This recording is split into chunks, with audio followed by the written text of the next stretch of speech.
I was literally under anesthesia when she tried to steal my house. Yep, while I was in surgery, this HOA Karen forged a fake deed transfer and tried to claim my apartment as hers.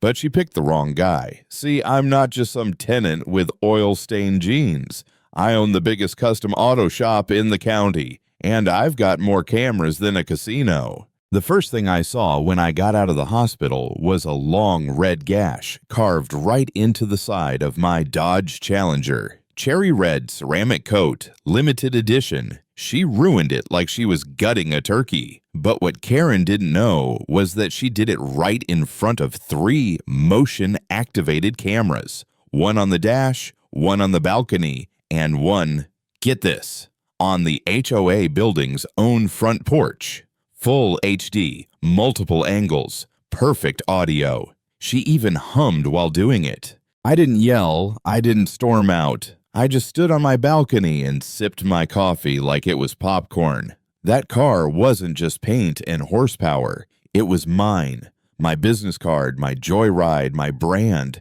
She thought I was just some punk renter with a loud car. She had no idea she'd just started a war she couldn't finish. Now, let me paint this clearly. Karen, real name Kendra Whitman, ran our HOA like a little dictatorship. She once fined a 70-year-old woman for excessive bird activity. She yelled at a 10-year-old for scooter noise. She even got a nurse's van towed because the logo was visually disruptive. So when I saw her scratch my car like she was doing the Lord's work, I knew. This wasn't a one-off. This was a pattern. I called my legal friend, Lacey, part-time assistant, full-time chaos engine. She laughed so hard I thought she'd pass out. Let's use her own bylaws against her, she said. Bet she's never read them. And she was right. Karen just threw around phrases like community harmony, like they were spells, not rules. We didn't go straight to court. Nah, we got creative. First, I cooked up a fake HOA raffle letter and sent it to her. Congrats, you've won a premium diagnostic on your Lexus SUV. And because she loved the smell of her own importance, she showed up, full glam, thinking she was getting VIP treatment. My receptionist played her like a violin. Clipboard, water bottle, and waivers she didn't even read. We didn't harm a thing, just a little tech magic. GPS rerouted her to alpaca farms and junkyards. Her backup cam meowed instead of beeping. The seat warmer kicked in at full heat every time she stopped. And best of all, when she opened her door, the stereo blasted, "Karen needs to chill." While Karen unknowingly toured the weirdest parts of the county, I dropped the footage subtly into our HOA's private message board. Captioned, "When insecurity becomes vandalism." Took about 5 minutes before the neighbors realized who it was. A dozen messages poured in. Everyone had a story about her. Fines, threats, petty power moves. Turns out, Karen wasn't just a villain in my life. She was the final boss of suburban tyranny. We didn't stop there. Lacey organized a little HOA meeting, routine, boring on paper, but this time it was packed. Karen showed up, clipboard in hand, ready to preach about vehicle aesthetics. Right when she started accusing me of violating visual standards, Lacey stood up, plugged in her laptop, and hit play. Boom! Full screen footage of Karen dragging her keys down my car door. 3 angles, no deniability, just cold, stupid vandalism. You could have heard a pin drop. Then came the line, "Let's see how he likes it."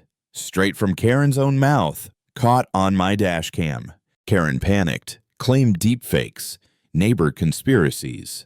But then Mrs. Gutierrez, old school no nonsense, stood up and said, "Motion to suspend her from the board." Whole room erupted. Vote passed instantly. Karen was out, stripped of her title, her power, just like that. But Karen didn't slink away quietly. Nope. The next morning, my tires were slashed. All 4. I didn't even blink. Checked the porch cam next door. There was her husband, hoodie up, thinking he was slick. Sent the footage straight to the city attorney. Now it wasn't just HOA drama. It was criminal retaliation. And it got worse. Syrup in my shop's lock. gas tanks sugared, neighbors getting hit too. I called in a retired detective who shops with us. He tied the acts together, helped file the full case. At the same time, Karen was spinning wild rumors, accusing me of running a stolen parts ring. Even tried to tow my Challenger with a fake abandonment complaint. But it all came crashing down when she went live on Facebook, screaming about car cults and civil rights violations like a bad SNL skit. The internet tore her apart. Local news picked it up. By the time we hit court, the judge didn't even need to ask questions. We had footage, neighbors, timestamps. Karen lost, fined, restraining order, her husband facing vandalism charges. A week later, a moving truck pulled up to her house. She tried to sneak out the back wearing giant sunglasses like anyone would miss her. One neighbor clapped, another cheered. And me? I just stood there, arms folded, watching her walk away from the kingdom she tried to rule with a key. So, was that justice or just revenge?